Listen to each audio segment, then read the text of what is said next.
Barrister রুমিন ফারহানা, আপনাকে আমাদের অনুষ্ঠানে স্বাগত জানাচ্ছি। আপনাকে অসংখ্য ধন্যবাদ। ব্যারিস্টার রুমিন ফারহানা, আপনাকে আসলে আমি মানে ডিটেইলে কোনো পরিচিতির মধ্যে গেলাম না, এই কারণে যে আপনাকে সবাই এত বেশি চিনে, আমার এই অনুষ্ঠানকে যত লোকে চিনে তার চেয়ে বেশি লোক আপনাকে চিনে, তো যে কারণে আপনার নতুন করে পরিচয় করে দেওয়া দরকার নেই। আপনি আমার অনুষ্ঠানে প্রথমবারের মতো এলেন। আমি অনুষ্ঠানের শুরুতে প্রত্যাশা করব এরপর আপনাকে আমরা নিয়মিত বিরতিতে পাবো ইনশাআল্লাহ। আপনি আমাকে ডাকেন না বলে পান না। দর্শক, আপনারা শুনলেন মিস্টার রুমিন ফারহানা কিন্তু আমার এই প্রশ্নের জবাবে নেতিবাচক কিছু বলেননি, তার মানে উনি আমাদের এখানে আসতে সম্মত হয়েছেন, এটা আমাদের জন্য একটা সুখবর। নিশ্চয়ই। আমি মানে যে প্রশ্নটা আপনাকে শুরুতে যে আলোচনাটা করতে যাচ্ছি, আমাদের এটা আসলে ওইভাবে সাক্ষাৎকার জাতীয় না, আমরা আলাপ চারিতার মধ্যেই থাকি। আমি আপনাকে একদিন জানতে চাচ্ছি যে কয়েকদিন ধরে আমি দেখছি যে গত 5 তারিখে ডক্টর ইউনূস স্পষ্ট করে প্রথমবারের মতো ঘোষণা করলেন যে ফেব্রুয়ারির প্রথম সপ্তাহে নির্বাচন হবে। এরপরেও আমি যত জায়গায় গিয়েছি, বিভিন্ন লোকের সঙ্গে আলাপ হয়েছে, মানুষ রাজনীতির কথা উঠলে প্রথমে জিজ্ঞাসা করে কি যে ফেব্রুয়ারিতে কি নির্বাচন হবে। এখন সরকারের সর্বোচ্চ ব্যক্তি বলছে নির্বাচনের কথা, মানুষ অবিশ্বাস করছে কেন? ডক্টর ইউনূসের উপর মানুষ আস্থা রাখতে পারছে না কেন? তো আমার দুটো প্রশ্ন এখানে, যে আপনিও কি মনে করেন ফেব্রুয়ারিতে নির্বাচন হবে, অথবা দ্বিতীয় প্রশ্ন যেটা, ডক্টর ইউনূসের উপর সাধারণ মানুষ আস্থা রাখতে পারছে না? দেখুন, অনেকগুলো কারণ আছে নির্বাচন ফেব্রুয়ারিতে হবে কিনা এটা নিয়ে সন্দেহ পোষণ করার। নির্বাচন নিয়ে মানুষের মধ্যে এক ধরনের প্রত্যাশা, এক ধরনের অপেক্ষা এবং উচ্ছ্বাস আছে। আপনি জানেন মাসুদ কামাল ভাই, বাংলাদেশের মানুষ 17 বছর কোনো রকম কোনো ভোট দিতে পারে নাই। সো এত বছর পরে একটা নির্বাচন হবে, সেটার যে একটা আমেজ চারপাশে থাকার কথা, আমরা কিন্তু সেই আমেজ এখনো লক্ষ্য করছি না। যদিও ডক্টর মোহাম্মদ ইউনূস স্পষ্টই বলেছেন যে ফেব্রুয়ারির মধ্যেই নির্বাচন হবে, এবং ফেব্রুয়ারির প্রথম এক সপ্তাহ, প্রথমে বলেছেন প্রথম দিকে, তারপরে বলেছেন রমজানের আগেই নির্বাচন হবে, দ্বিতীয় মানে মধ্যভাগের মধ্যে নির্বাচন হয়ে যাবে। কিন্তু মানুষ কিন্তু এই কথাটি বিশ্বাস করছে না। এখন আপনি প্রশ্ন করতে পারেন কেন করছে না। করছে না তার অনেকগুলো কারণ আছে। আপনি জানেন যে সংস্কার একটি চলমান প্রক্রিয়া, যেটা নিয়ে রাজনৈতিক দলগুলো দফায় দফায় বসছে, ঐক্যমতে পৌঁছবার চেষ্টা করছে, কিন্তু অনেকগুলো ব্যাপারে তারা যেমন একমত হয়েছে, আবার বেশ কিছু ব্যাপারে তাদের মধ্যে অনৈক্য খুব স্পষ্ট। এবং কোন কোন পলিটিক্যাল পার্টি যদি সেই অনৈক্যকে পুঁজি করে নির্বাচনটিকে পিছিয়ে দেওয়ার চেষ্টা করে, তাহলে সেখানে খুব একটা অবাক হবার কিছু থাকবে না। আমি আপনাকে আরো খোলাখুলি বলি। ফর এক্সাম্পল, জামাত পিআর পদ্ধতির নির্বাচন চাইছে, এনসিপি এখনো নিবন্ধন পায়নি, কিন্তু অন্যদিকে ডক্টর মোহাম্মদ ইউনূস নিজেই ঘোষণা করেছেন এনসিপি তার দল, তার দল বলতে তিনি একটি দল তৈরি করতে বলেছেন ছাত্রদের, যার ফলশ্রুতিতে এনসিপি গঠিত হয়েছে। এবং এনসিপির সঙ্গে ডক্টর মোহাম্মদ ইউনূসের যে ঘনিষ্ঠতা, সেটা এখন নতুন করে আর বলবার কিছু নাই, কিন্তু এনসিপির নিবন্ধন এখনো হয় নাই। আবার জামাত চাইছে পিআর পদ্ধতি। নির্বাচনটি কিভাবে হবে সেটা নিয়েও কিন্তু এখন পর্যন্ত খুব ঐক্যমতে আসা গেছে এটি বলা যাবে না।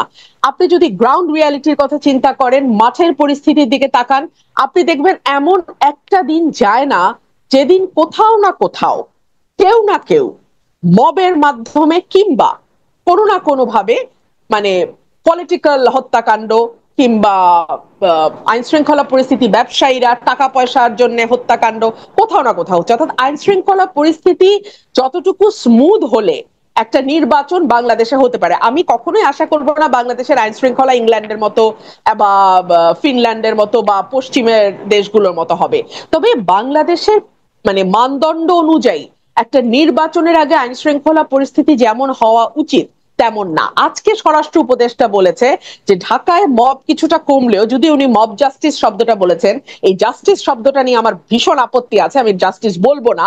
এই মবের সহিংসতায় ঢাকা কিছুটা কমলেও ঢাকার আশপাশে এবং দেশের অন্যান্য জায়গায় মব কিন্তু চলমান আছে। সো মানুষের মধ্যে যে একটা ভীতি, একটা আশঙ্কা, এগুলো দূর হচ্ছে, এবং নির্বাচন যত এগিয়ে আসতে থাকবে তত কিন্তু আইন শৃঙ্খলা পরিস্থিতি নিয়ন্ত্রণ করা কঠিন হয়ে যাবে। আমি আপনাকে আরেকটা বাস্তবতা বলি। ধরুন জামাত আর এনসিপি কে যদি আমরা একপাশে সরিয়েও রাখি, মোটামুটি 300টা আসনে প্রতিটি আসনে বিএনপির 5 থেকে 10 জন নেতা আছে যারা নমিনেশন প্রত্যাশী।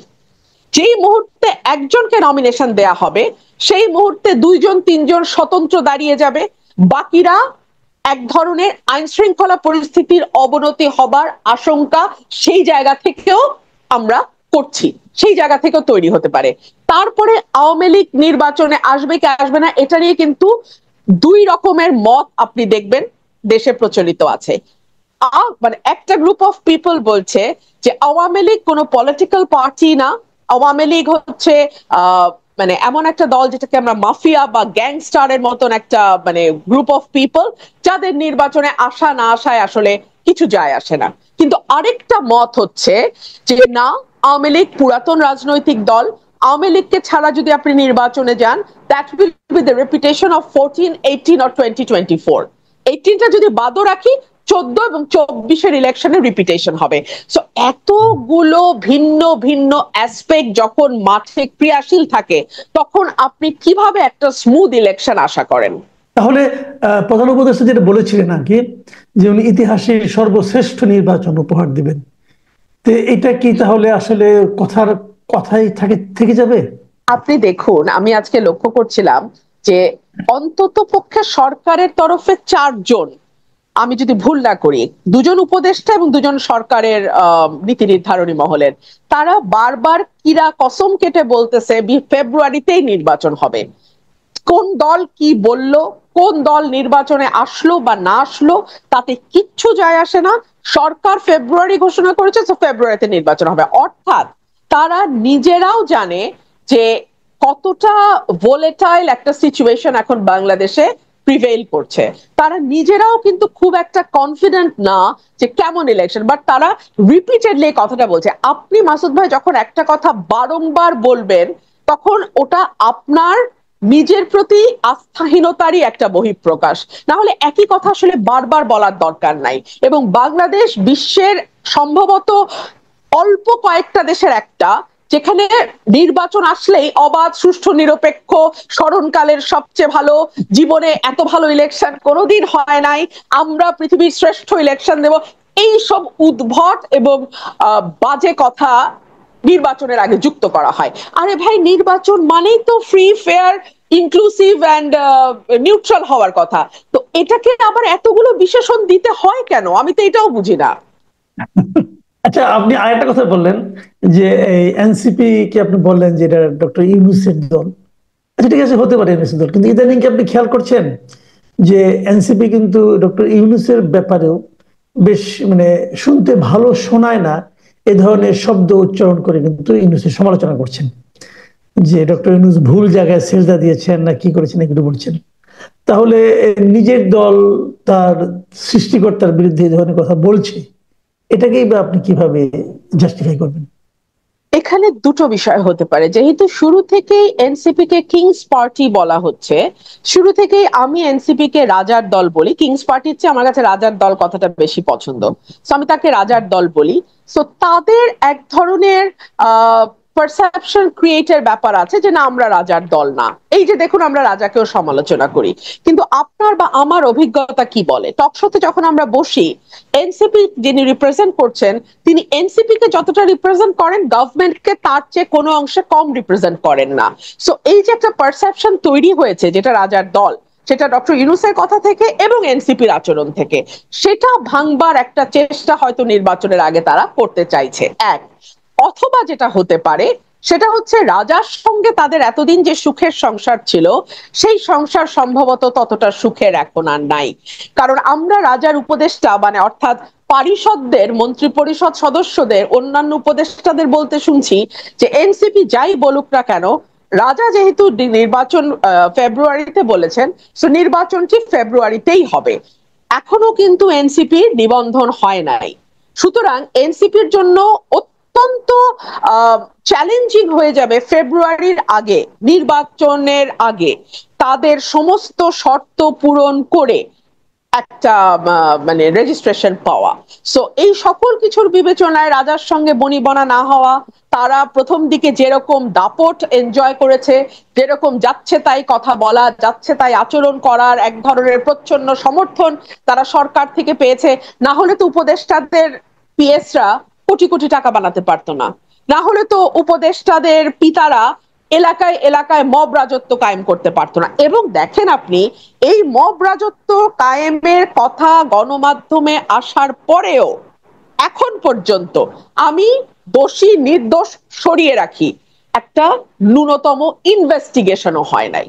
তো আপনি আমাকে বলেন, মানে এই দল রাজার দল না হলে আর কি, তারা এখন যেই পারসেপশনই ক্রিয়েট করার চেষ্টা করুক না কেন, সো এই দলটি হয়তো এখন প্রথম দিকে যেরকম প্যাম্পারিং পেয়েছে, বাংলাদেশের সেনাবাহিনী যেটা আমাদের স্বাধীনতার সার্বভৌমত্বের প্রতীক, সেই সেনাবাহিনীকে তারা কোন ভাষায় অ্যাটাক করেছে আপনার নিশ্চয়ই মনে আছে।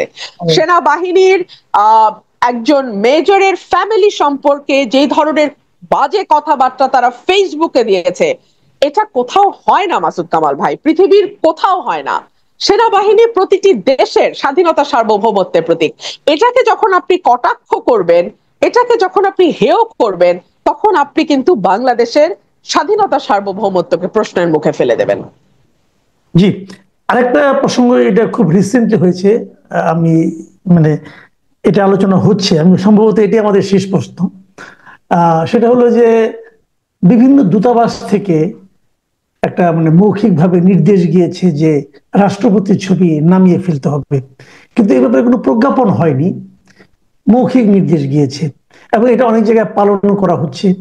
তো আবার এটা দেখলাম যে আমাদের দেশীয় রাজনীতিবিদরাও এটাকে একভাবে সাপোর্ট দিচ্ছেন।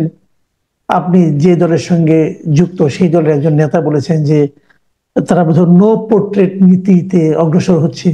তো এখন যেটাই হোক, কোশ্চেনটা হলো কি যে এই জিনিসটা যদি হয়ে থাকে, এর তো কোনো প্রজ্ঞাপন দেখলাম না, সরকারি কোনো নির্দেশনা দেখলাম না, এটা কি মৌখিকভাবে হয় অথবা এভাবে কি হওয়া উচিত? রাষ্ট্রপতি কি ব্যক্তিটা ইম্পর্টেন্ট না চেয়ারটা ইম্পর্টেন্ট? এই বিষয়গুলো নিয়ে কিন্তু অনেক জায়গায় আলোচনা হচ্ছে। এটাকে আপনি আসলে কিভাবে দেখছেন?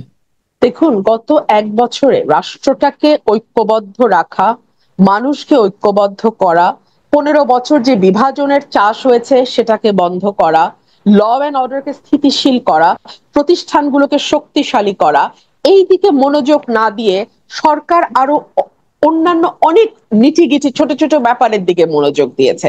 ধরুন এই যে এই রাষ্ট্রপতির পোর্ট্রেটের ব্যাপারটাই ধরুন, এই পোর্ট্রেটটি সরানো কেন হলো আমরা কেউ জানি না, আপনি জানেন না, আমি জানি না, রাজনৈতিক দলগুলো জানে কিনা আমি জানি না। সো এই যে কেউ না জানলো, চুপে চুপে একটা মৌখিক নির্দেশ দেয়া হলো, এটার অর্থটা কি? যদি নো পোর্ট্রেট নীতি নিয়ে থাকে তাহলে সেটা প্রজ্ঞাপন দিয়ে আমাদের জানাক, তাহলে কারো পোর্ট্রেট থাকবে না, ওয়েল এনাফ। আর কোন পলিটিক্যাল পার্টি যদি সেটাকে সাপোর্ট করে, তাহলে আমি আশা করব সেই পলিটিক্যাল পার্টিও যখন ভবিষ্যতে ক্ষমতায় যদি যায়, তাহলে তারাও নো পোর্ট্রেট নীতি নেবে, ডেফিনেটলি আমরা সেটা আশা করব। সো আমরা না এখন পিসমিল বেসিসে কাজ করছি, মানে যেটা সামনে আসছে ওটা নিয়ে কাজ করছি, কিন্তু আমাদের আসল যে কাজগুলো, এই সরকারের যে গুরু দায়িত্বটা ছিল 5ই অগস্ট 2024 সাল থেকে আজকে 25 সালের অগস্ট মাস অলমোস্ট শেষ হতে যাচ্ছে, এখন পর্যন্ত সেই আসল জায়গাগুলোতে আমরা হাত দিতে দেখলাম না। রাষ্ট্রপতির ছবি থাকবে কি থাকবে না সেটা নিয়ে সরকার যত ব্যস্ত, তার চেয়ে যদি বাংলাদেশের ল অ্যান্ড অর্ডার সিচুয়েশনটা ঠিক করার দিকে সরকার মনোযোগী হতো, যদি মানুষের নিরাপত্তা দেওয়ার ব্যাপারে সরকার মনোযোগী হতো, যদি একজন ভালো উপদেষ্টাকে স্বরাষ্ট্রের দায়িত্ব দেয়া হতো, যদি নির্বাচন সামনে রেখে কিভাবে তারা রোডম্যাপ তৈরি করবে সেটা নিয়ে মানুষের সামনে একটা ক্লিয়ার পিকচার দিত, যদি রাজনৈতিক পলিটিক্যাল পার্টিগুলোর মধ্যে ঐক্যমতের ব্যাপারে আরেকটু জোর দিত এবং যত দ্রুত সম্ভব নির্বাচনের ব্যাপারে একটা ফয়সালা করতে পারতো, তাহলে আমার মনে হয় যে দেশটা আরেকটু বোধহয় রাইট ট্র্যাকে যেত। আপনি যদি সাধারণ মানুষের দিকে কান পাতেন, যারা কোনো পলিটিক্স করে না, তারা কিন্তু ভীত এবং তারা বলে দ্রুত একটা পলিটিক্যাল গভর্নমেন্ট আসুক, সেই গভর্নমেন্ট যেমনই হোক is better than an unelected government. আমরা তো দেখলাম রাজনৈতিক নেতাদের শাসনও 53 বছর দেখলাম, আবার আমরা অরাজনৈতিক বিশ্ববিখ্যাত অতি উচ্চ শিক্ষিত মানুষের শাসনও এই 1 বছরে দেখলাম। সো মানুষ তো তার কম্পেয়ার নিজেরা নিজেদেরটা করতে পারে। জি, অনেক ধন্যবাদ, অনেক ধন্যবাদ রবীন ফারহানা। প্রিয় আপনাকে দর্শক, অসংখ্য ধন্যবাদ। প্রিয় দর্শক, আপনারা শুনলেন ব্যারিস্টার রুমিন ফারহানার বিশ্লেষণ আমাদের নির্বাচন নিয়ে, ডক্টর ইউনূসের কথার প্রতি মানুষের আস্থা নিয়ে, রাষ্ট্রপতির ছবি নিয়ে, আইন শৃঙ্খলা নিয়ে, সবকিছু নিয়ে। আমরা আগামীতে আরো নানা প্রসঙ্গে ওনার সঙ্গে আলোচনায় বসতে চাই। ততক্ষণ পর্যন্ত আপনারা ভালো থাকবেন। এখন এ পর্যন্তই। আল্লাহ হাফেজ।